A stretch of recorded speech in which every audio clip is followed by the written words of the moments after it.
Hello and welcome to Science Radio. In today's segment, we continue our conversation with eminent mathematician Professor Krishna Athreya. We talk to him about his workshop in IISER Pune on Markov chains and Brownian motion. Find out about his love for music and his thoughts on mathematics in India. How will Captain Dhoni, what kind of score will he have in the next tour of whatever India makes? Can one say that? Well, one looks back at the data that we have and then on the basis of these make some judgment. My primary interest outside of mathematics is music. This is Science Radio on Vidyavani 107.4. Sharvari caught up with Professor Krishna Athreya at IISER Pune's Media Center. You're currently giving a lecture series here in IISER Pune on Introduction to Markov Chains and Brownian Motion. What is the aim of this talk series? I was invited by Professor Anindya Goswami here to give an introduction to what is known as mathematical finance to the students. Unfortunately, I do not work in that area. Mathematical finance is a subject in which you do apply mathematical methods to problems in the real world involving financial growth, such as the growth of stock prices or your investment portfolios. The real world is subject to various random fluctuations. For example, if you look at the Bombay Stock Exchange's daily closing, it's influenced by a number of decisions. What the finance minister says, what some foreign companies do, what some domestic investors do, what Ambani brothers do or somebody else does. So one models these things using some kind of random processes. So probability theory is involved, and the probability theory that is involved in this is not a very easy one. So this so-called mathematical finance is a mathematical model for many of these real-world phenomena, which are rather complicated, but then which, if you understand them well and if they fit your real-world data very well, then you can make some recommendations as to how you should proceed and end up making more money if you can and so on. So that's why people like to do mathematical finance, so that it can get employed by some very good investment companies and give them appropriate advices and so on. But I do not know the subject well enough. But I know something about Markov chains. These are things that evolve over time in a random fashion. And if you know the basic mathematical model for them, then you can sort of predict what is going to happen at some future time with respect to a probability distribution. So you can say, look, I can't say exactly what it is going to be, but it's going to be this with some probability, this with some other probability. For example, we can say, how will this Captain Dhoni, what kind of score will he have in the next tour of whatever India makes? Can one say that? Well, one looks back at the data that we have, his past performances against various teams, and then on the basis of these make some judgment. So right now, for example, they are talking about Kohli being a great player or Jadeja being a great player and so on. So all based on past data, and then on the basis of the data you project. That is what probability theory and its applications called statistics is all about. So in order to apply appropriate statistical tools to problems in the real world, you have to build certain mathematical models for them. And Markov chains is one such model in which it talks about time evolution of things, such that if I know the present value, then the conditional distribution of the future does not depend on the past. It's called forgetfulness problem, memorylessness property. So there is an appropriate mathematical description of that, which is what I'm talking about in this course. And then I will look at the special case of Brownian motion and its applications to problems in option pricing, where you are told that you put down some money right now, you have the choice of doing something at a future time, which may be profitable to you, which may not be profitable. How much should you put down now? So that's what is going on. So that's what that course is all about. You have visited IISER Pune quite a few times. What is your impression of an institute such as ours? I think it's a beautiful place. The students are very bright. The faculty is very good. And I wish I had some opportunity like this when I was growing up. It is a wonderful place. There seems to be a dearth of students taking up higher studies in mathematics. Why do you think that is? That's a very good question. That is something that I have also noticed. When I went to college, typically most students, if they were reasonably good in math, physics and chemistry, chose mathematics, physics or chemistry and did not necessarily choose economics or management or computer science or IT and so on. But now the economy has changed significantly. the IT sector and the BBA and MBA and CCA sectors have grown very much. And many students, they find it easier to go into some of these things. And then they get a degree reasonably quickly, and then a job is waiting for them. And it is not a very interesting job, which they don't realize, but the salary is very good. So a large number of students after high school or 12th standard prefer to go into some of these areas because of the employment opportunities that they have and the pressure from the parents and their friends. Many of their friends go into this. If some kid wanted to go into science, they say, you must be nuts. Why do you want to go into science? As soon as I finish, a job is waiting for me. We are losing a large number of bright students to non-science areas, and in particular, non-mathematical areas. Parents are also in this game because they see this happening outside. So they put pressure on their kids.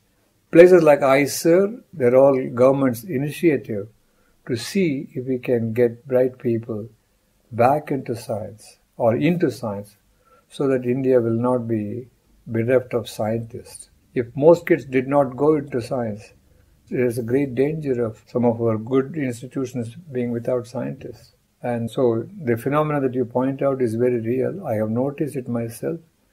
I don't know how much we can do, but ICER is doing a good job. What are your views about current research in mathematics in India? This is not a very good situation at the moment.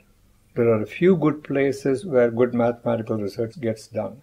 And there is some kind of a dichotomy here. There are so-called pure mathematicians, there are so-called applied mathematicians. They don't tend to talk to each other. And the pure mathematicians tend to work in subjects like abstract algebra, geometry, topology, and so on. And the applied mathematicians tend to work in subjects like fluid mechanics and something involving differential equations and partial differential equations, etc. There's not much communication between these two. The exception is people who work in probability theory. They have to learn good part of analysis, and they also have to be able to apply some of what they learn to the real world. So they have to learn about statistics. And so as a rule, people from the Indian Statistical Institute seem to be doing very well. But many of the places where the so-called mathematics institutes are, they do well, a few of them.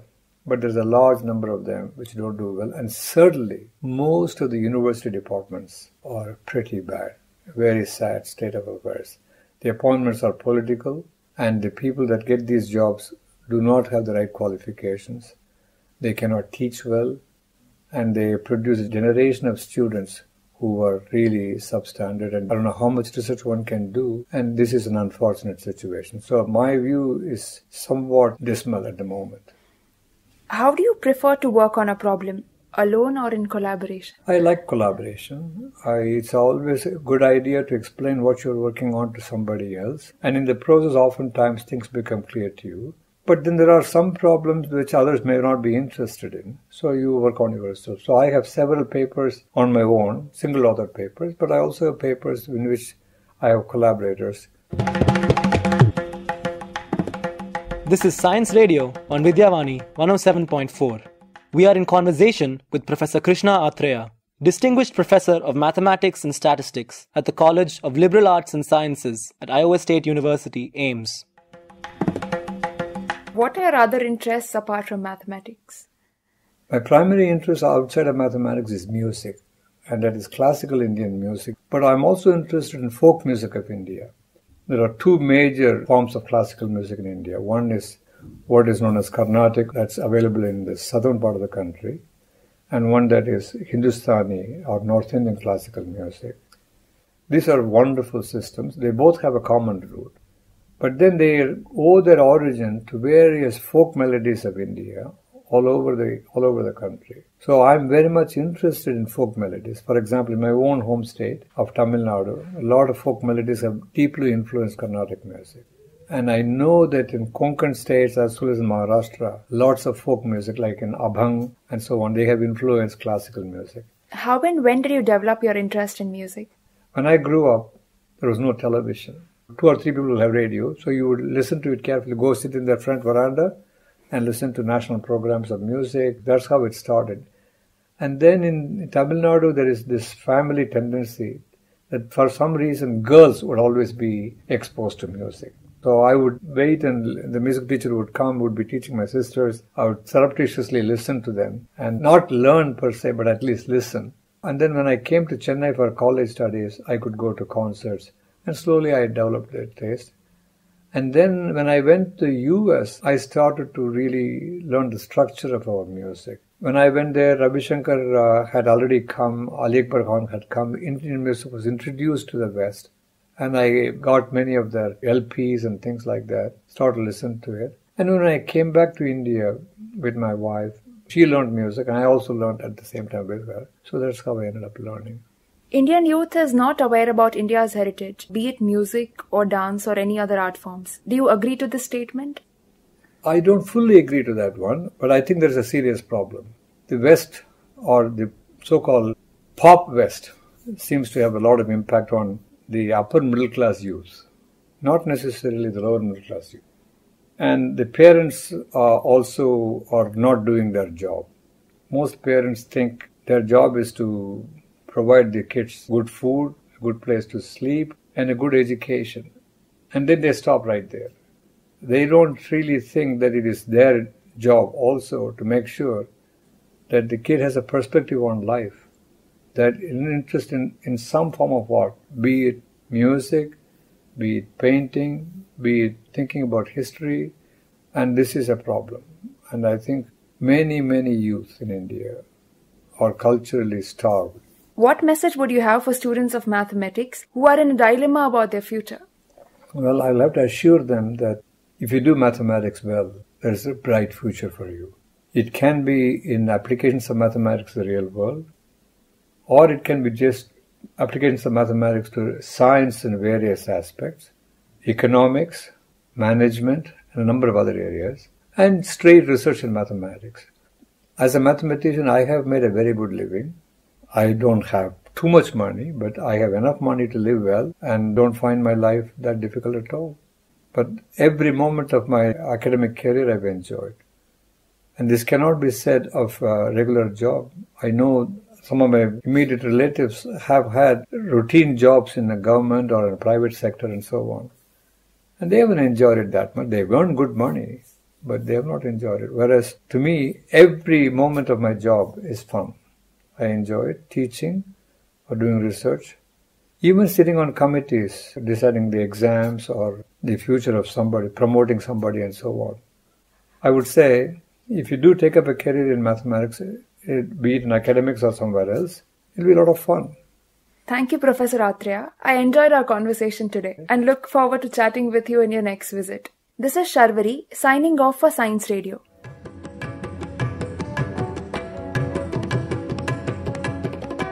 With this, we come to the end of today's episode. Tune in again next week for another episode of Science Radio. We would love to hear from you. Do write to us. Our email ID is radioisurpune@gmail.com. That is radio, IISER, Pune @gmail.com. This is your host, Aditya, signing off.